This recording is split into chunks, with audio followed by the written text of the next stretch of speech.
Um, no canned vegetables because of the sodium content. Um, Children should not be given honey under 1 year of age because of the risk of botulism.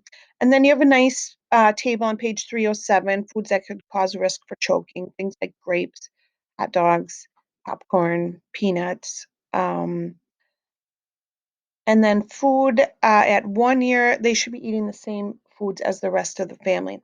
I want to go back to that comment about peanuts and food allergy. I have a link in Blackboard about the National Institutes of Health, and I'm just linking the article here. But it talks about infants deemed at high risk of developing peanut allergies because they already have severe eczema, egg allergy, or both. The panel recommends peanut-containing foods being introduced to their diet as early as 4 to 6 months age to reduce the risk of developing peanut allergies. So obviously, we don't want to give a baby peanuts, whole peanuts, but what we can do is blenderize those peanuts and water it down with some water to make not a paste, thinner than a paste, and provide that on the spoon for the baby. And then it says here, um, children with mild or moderate eczema should have peanut-containing foods introduced in their diet around 6 months age, and that's because of that eczema peanut allergies. In all cases, infants should start other solid foods before they are introduced to the peanut containing foods. But I just thought this was interesting.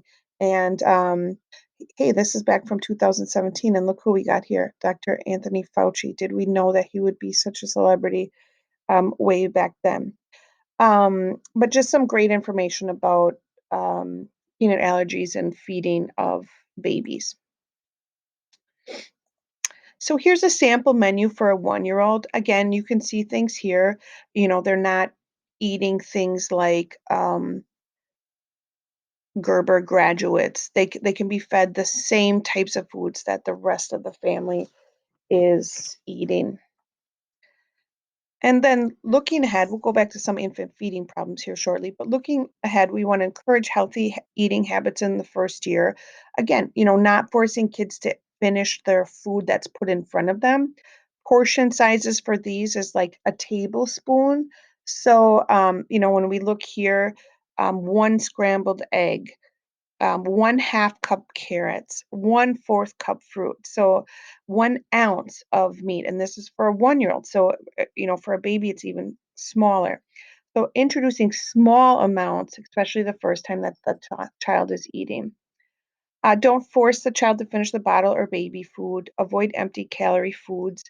I always tell a story when I'm teaching this class. When my daughter was 6 months old, my parents, this is my first child, Hattie, my parents were watching her, and my husband and I came home from a date night, and we had been really nervous about leaving her, and they had her sitting up in a high chair eating an ice cream cone, and she was covered in ice cream, and she had the biggest smile on her face, and I said, "Mom, she is shouldn't be eating that." And my mom said, "Well, Rachel, she likes it." Of course she likes it.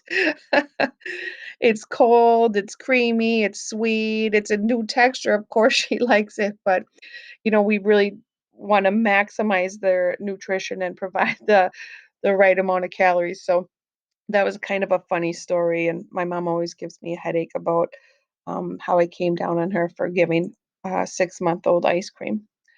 At meal times, we want to discourage unacceptable behavior at meals. Now, babies are going to explore. They're going to dump out a bowl. They're going to mash things, in their ear.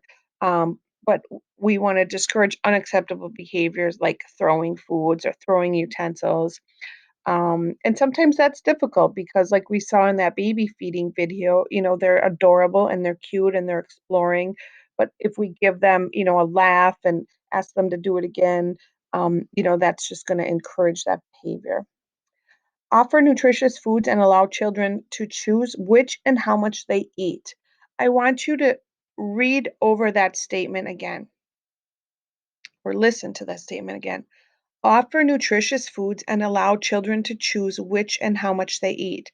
This does not mean that caregivers are, short order cooks. This means that children have food put in front of them in acceptable portion sizes and they choose what they want to eat and